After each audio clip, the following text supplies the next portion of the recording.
Guten Tag alle, Herr Walles hier.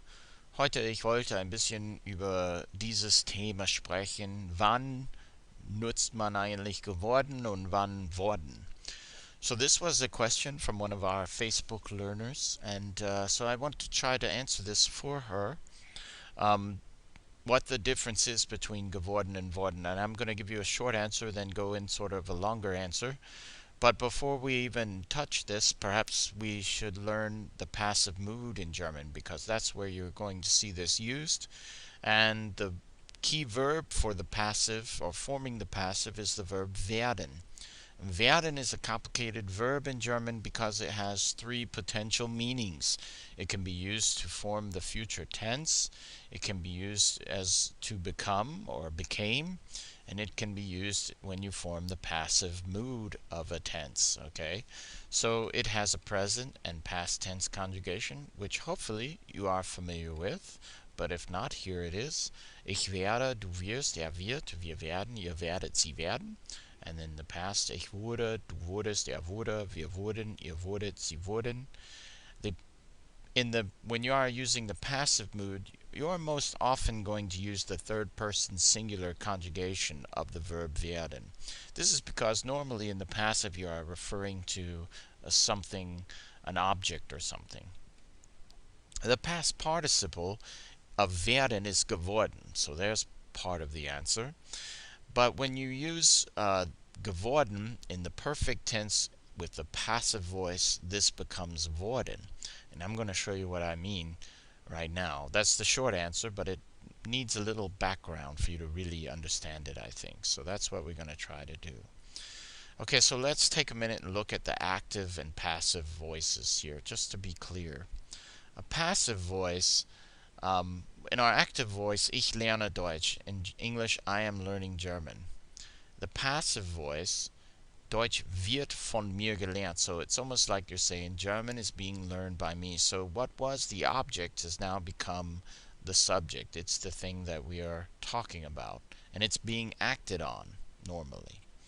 Okay, so wie funktioniert das Passiv? Well, in English, you use it with a form of be, the verb sein, so was bidden, is open, will be invited, will be seen.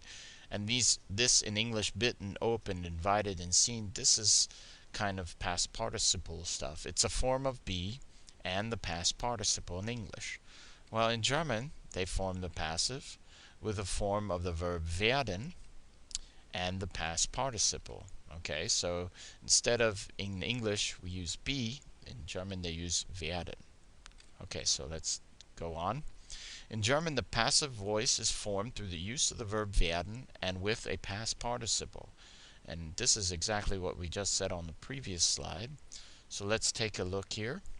Wird here is going to help us to form the passive. So we have Deutsch wird, and then we're going to have the past participle at the end. These are two things that a passive voice must have.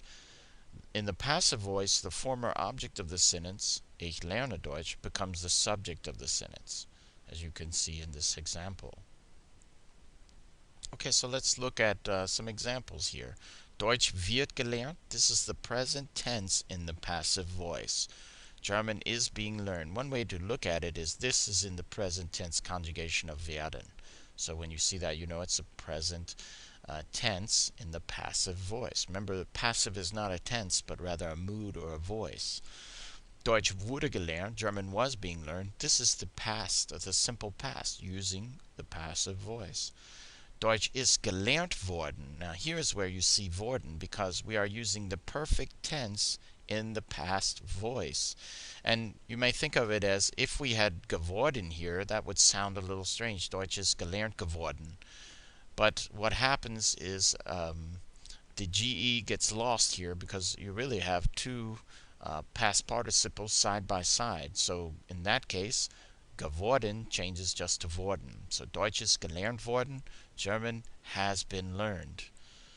Okay, and the past perfect, or in German it's called the Plusquamperfekt, is also when you have the past tense of the verb, that's the helping verb, and then you have the past participle of werden.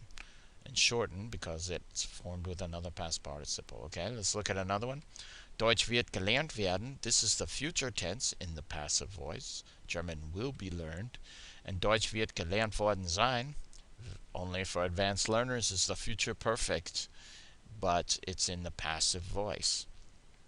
So all of these, of course, can be used in the active voice. Okay, so let's try some examples here to test your ability to convert these into English.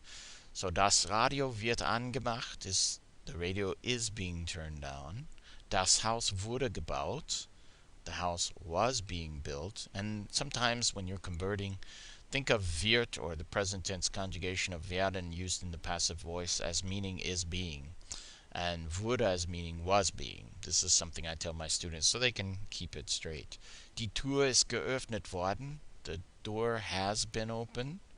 The car had been repaired, and we know it's had been because this is the past this is the past tense of sein, war. And by the way, you're always going to use in the perfect tense with the present in the perfect tense with the passive voice, you're always going to use a form of sein as the helping verb, because sein is the helping verb for werden, geworden. Okay, das Buch wird geschrieben werden. This means the book will be written, the future tense in the passive voice. And then der Computer wird repariert worden sein is the future perfect in the passive voice or passive mood. Okay, so this takes some getting used to, right? The passive voice is used much less frequently, however, in German as it is in English. But it is used, especially in writing, so it's necessary for German learners, I think, to become familiar with its construction and its use. Okay, so sometimes in the passive voice, you can use certain prepositions to indicate who is doing the action. These prepositions are durch, von, and mit. Now, durch means through. This is used to indicate the means by which the action is done. So let me show you an example. Der Brief wird durch die Post geschickt. The letter is being sent through the post, okay? So durch is an accusative case preposition, so we're going to have die Post. Now von is used to indicate the person or the thing that is doing the action. So for example, der Brief wird von mir geschrieben. The letter is being written from me or by me. Von is dative, so we use the dative pronoun after this, mir. And then finally mit, it's used to indicate the instrument used to perform the action. So der Brief wird mit dem Kuli geschrieben. The letter is being written with the pen. And here mit is dative, so der Kuli changes to dem Kuli. So these are three prepositions you want to be familiar with and that you could potentially use when you are forming the passive voice. Okay, so sometimes you can use man as in place of the passive. These are active voice substitutes for the passive voice. And like I said, man is one of the most common. For example, Deutsch wird hier gesprochen can be stated, hier spricht man Deutsch. Instead of German is being spoken here, here one speaks German. It's basically conveying the same idea, but you're avoiding the passive voice by using man. Another example, hier wird Deutsch gelernt. Hier lernt man Deutsch. Here one learns German. So just an FYI, for your information, you can use man in some cases to avoid using the passive voice. Okay, now passive voice with the dative. Verbs that take the dative case even when a direct action is implied require a different structure than normal accusative verbs. This structure doesn't have an English equivalent, so you're kind of out of your element if you're a native English speaker, because we don't have anything that does this.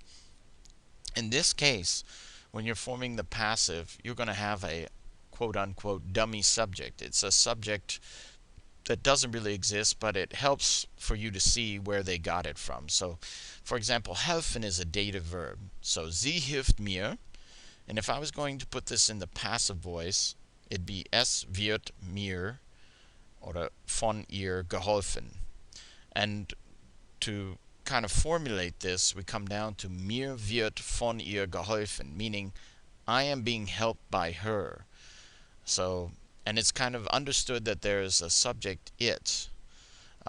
So this is very hard for Americans. Another example, sie hilft den Leuten, es wird den Leuten von ihr geholfen, or put better, den Leuten wird von ihr geholfen. No one would say this with the S, but it helps you to see how they got to this example by using the S, because now you can see that the S goes away, den Leuten takes its place, wird von ihr geholfen. Alright. Das war das Ende. Ich hoffe, dass es nicht zu verwirrend war. I hope it wasn't too confusing, but it is an advanced topic, so don't be upset if you don't fully understand it at first. It takes some getting used to the passive voice, but it's also very important that you learn it. So, vielen Dank für das Zuschauen und Zuhören. Auf Wiedersehen.